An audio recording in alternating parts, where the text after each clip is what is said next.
On the night of June 27th, when hundreds of millions of football fans around the world had their eyes fixed on the stadiums of America, FIFA World Cup 2026 delivered a day that history will not easily forget. It was the final day of the group stage. Every goal was precious. Every minute could change fate, and every team knew there was no room for error. The first match kicked off at MetLife Stadium in New Jersey, England versus Panama. Panama had already been eliminated, but England needed the top spot in Group L. Think about it. On one side, the hungry Lions of England, and on the other, Panama with nothing left to lose, and that is always the most dangerous situation. The opening 20 minutes were intense. Panama's players repeatedly brought Jude Bellingham to the ground, foul after foul. Carlos Harvey fouled Bellingham, and in the 21st minute, a free kick was awarded. Then came the moment everyone had been waiting for. Bellingham scored the first goal from a corner kick and then set up Harry Kane for the second. And that second goal was no ordinary goal. With it, Kane became England's all-time leading scorer in World Cup history, surpassing Gary Lineker's 10 goals by reaching 11. The roar of the English fans inside the stadium was touching the sky, but for one breathless moment, heart stopped when Panama's Jose Fajardo lobbed the ball over the goalkeeper and into the net. But VAR overturned it for offside. Panama's dream was shattered. In the end, England won 2-0 and secured first place in Group L. At that very same hour, another drama was unfolding at Lincoln Financial Field in Philadelphia, Croatia versus Ghana. Croatia defeated Ghana 2-1. Petr Cech unleashed a stunning shot from outside the box that deceived Ghana's goalkeeper Benjamin Asare and nestled into the net. The tension inside the stadium was such that after every goal it felt like an entirely new story had begun. With this result, Croatia finished second and Ghana squeezed into the round as one of the best third-place teams. But the real suspense of the day was still to come. At Hard Rock Stadium in Miami, two of the world's great footballing nations stood face-to-face, Colombia and Portugal. Colombia had already secured their place in the knockouts, and Portugal too had qualified, but the question was who would be crowned kings of Group K?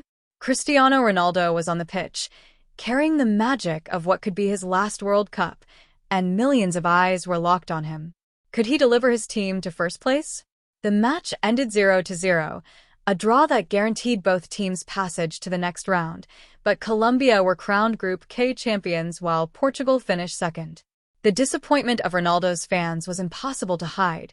The old lion roared all right, but came away without the kill. And at that same time, another storm was raging at Mercedes-Benz Stadium in Atlanta. DR Congo crushed Uzbekistan 3-1.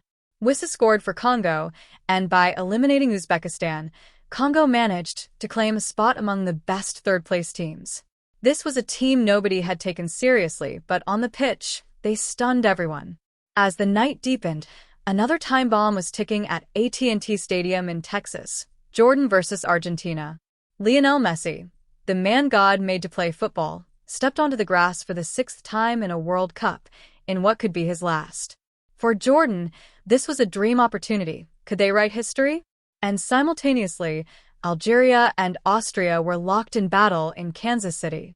The results of both matches were still to come as the story was being written.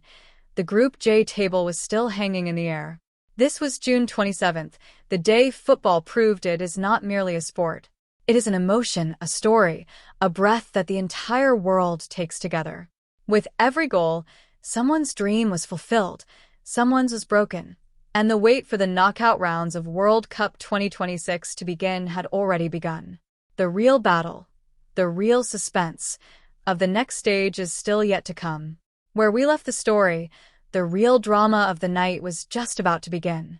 At AT&T Stadium in Texas, more than 70,000 spectators sat in their seats waiting. Jordan's players had already taken the field, but there was a strange silence within the Argentine side. Lionel Messi was sitting on the bench. Yes, you read that correctly. Messi on the bench. Coach Lionel Scaloni had decided to give the other players a chance against Jordan, a team already eliminated. But nobody truly accepted this decision at heart. Everyone was simply waiting for the moment Messi would step onto the pitch. And when he did step on, what would happen? That is what the rest of the story tells. In the 19th minute, Lo Celso scored the first goal, and Argentina took the lead. Jordan were rattled, but not broken. Then, in the 31st minute, VAR delivered a controversial decision: penalty. Lautaro Martinez stepped up calmly and slotted the ball into the net. 2-0. It seemed like this match was going to be a comfortable cruise. But football is never comfortable. In the 55th minute, Jordan's Musa Altamari unleashed a superb low shot and scored. The stadium erupted. 2-1. Jordan are still alive. The crowd held their breath. Anxiety grew on Argentina's bench. And then the moment everyone had been waiting for finally arrived. In the 60th minute, Scaloni gave the signal. Messi was coming on. The entire stadium fell silent for one brief second. Then a roar erupted, as if an earthquake had struck. The ball came to Messi's feet, and in the 80th minute, he curled a free kick from outside the box. The ball nestled into the bottom left corner. His 19th World Cup goal. 7 consecutive World Cup matches with a goal. Yet another record shattered. Argentina won 3-1, and Messi proved to the entire world in just 30 minutes exactly who he is. But at that very same moment, in Kansas City, a different storm was raging between Algeria and Austria, and this storm was far more violent. Both teams needed second place in Group J. The team that lost went home, the team that won stayed. What could be more straightforward than that? In just the 8th minute, Austria's Arnautovic received a yellow card, serious foul play. The tension was there from the very first whistle.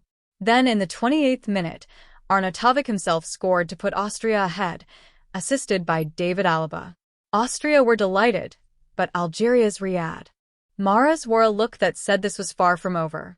Algeria hit back. Rafik Belgali weaved past 3 Austrian defenders and scored. 1-1. Austria struck again. Marcel Sabitzer unleashed a thunderous shot from the top of the penalty area and made it 2-1. But Algeria refused to give in. Houssam Aouar set up captain Riyad Mahrez, and Mahrez delivered. 2-2. The match ended level and both teams advanced to the knockout round. Algeria in second place and Austria among the best third-place teams. And so that was the complete story of June 27, 2026, the final day of the group stage. 12 matches across 6 groups, countless goals, records broken, dreams fulfilled and dreams shattered. England 2-0, Croatia 2-1, Colombia 0-0, DR Congo 3-1, Argentina 3-1, Algeria Austria 2-2. These are the results that drew the map of the World Cup 2026 knockout rounds. The group stage is over. The real war begins tomorrow.